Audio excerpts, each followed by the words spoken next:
stag, binilid natin yan. Kaya nakabalid sila sa araw ngayon. Tayo dito tayo sa lilid. Grad natin sila na kahit 5 minutes mga idol. Kanina pa yun nandiyan yung mga 5 minutes na lang.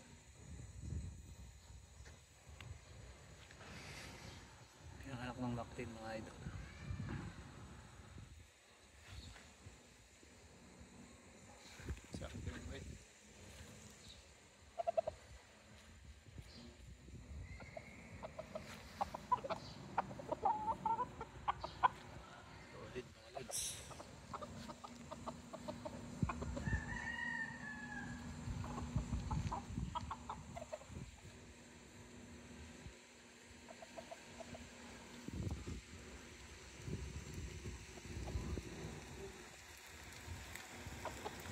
May ilang pislak yan na dumaan.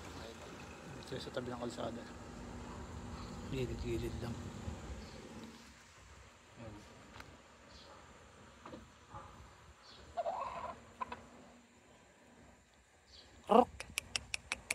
Ibilad natin hanggang hingalin bago natin alisin. Ito may resistensya nila.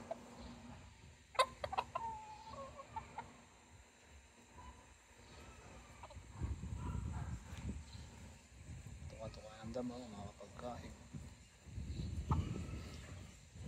Mas kasi kanina nilabas ko na rin yung kanyang umaga. Labas ko yung ulit. Kaya umaga ulit patong hali.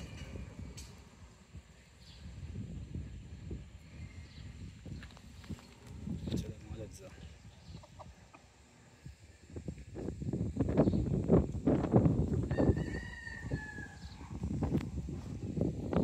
Nag 8 months na ito mga ito, pwede din laban. 4 na buwan pa antay natin.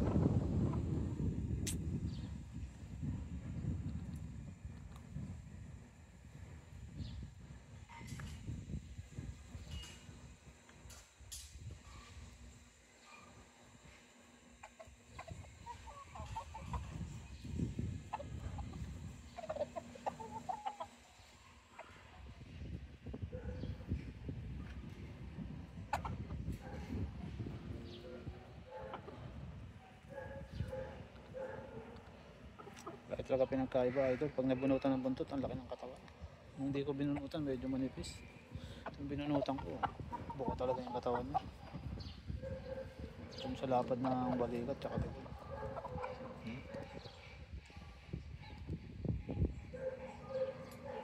Punta kasi tubo ng balayibo na itong isang to. Kesa dito lang sa katawan makikita lumapad talaga to. Binabunutan. Ito yung hindi binunutan mga idol, medyo manipis. So maganda naman yung tubo ng balayibo niya. So, hindi natin binunutan ng buntot. Ayun ulit so.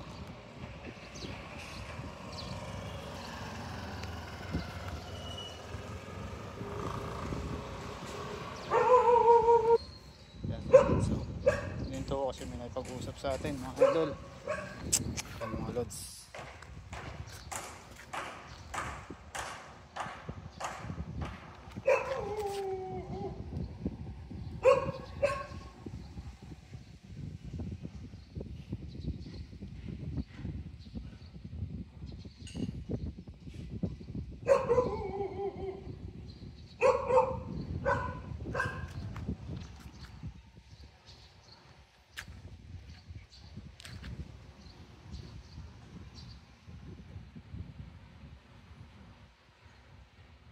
Yan, mainit. Lipat tayo mga lods. Tayo sa lilim ulit.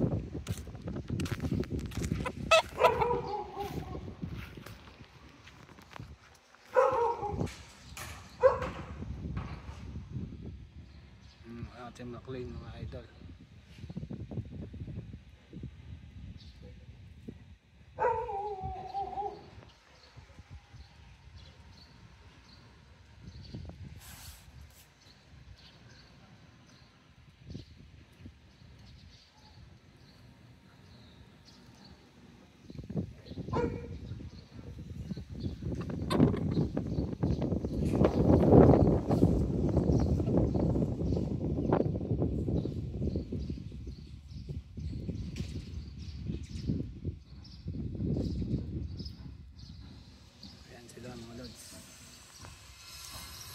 natin yung manok. Mga 5 minutes na. Ganun lang. Na hindi malabo.